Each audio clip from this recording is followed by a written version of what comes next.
Hayyee kabajamtoota hordoftoota Emirootii akkam jirtu nageenya kennaa bakka jirtanitti simbira dhaggeeffachaa kunoo har'a akkuma argitan magaalaa Adaamaatti sagantaa iftaara daandii irraa kunoo haala ajaa'iba ta'een itti adeemaa jirra qophiin keenya eegaluuf jedha nu faana bu'aa nu hordofaa galatoomaa.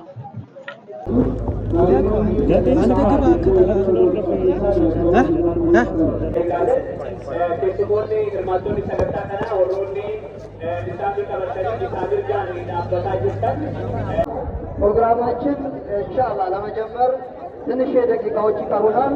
ፕሮግራማችን ጀምረን እስከምንጨርስ ድረስ ያው በትዕግስት በሰብር ቆይታ ታደርጋላችሁ።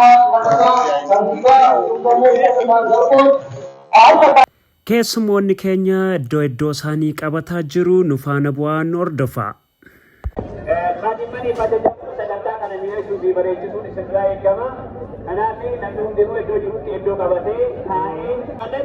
ኢንሻአላህ ፕሮግራማችን ከጥቂት ደቂቃዎች በኋላ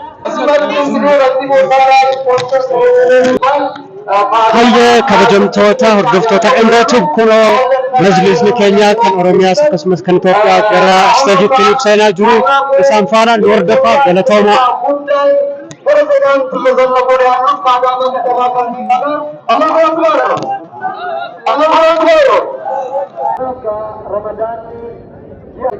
ረመዳን ነው። ይሄንን በአማረ ጡሙረኑት ዶሊ ቱቢ ታስተን ስንጀና Sagantaan keenya haala bareeda ta'een akkuma itti fufetti jira kunoo bakka keessummoonni ciccimoon argamanitti haala bareeda ta'een qophiin keenya itti fufee jira nu hordofaa. Emiroo Tube like share subscribe gochuu hin dagatina.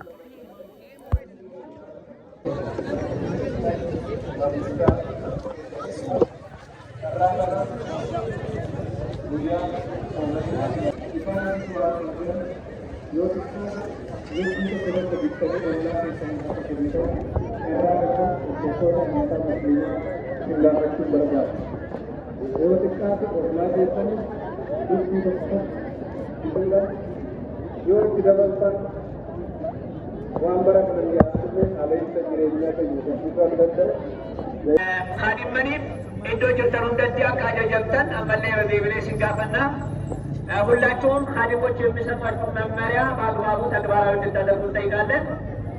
የተሳካና የተስተካከለ እንዲሆን የኻዲሞችን መመሪያ መከተል የግድ ነው። ሁላችንም ለኻዲሞቹ በመታዘዝ በስርዓቱ ሰፍ ይዘን ቦታችን ይዘን እንድንቀመጥ በሰፍ ግራና ቀኝ ላይ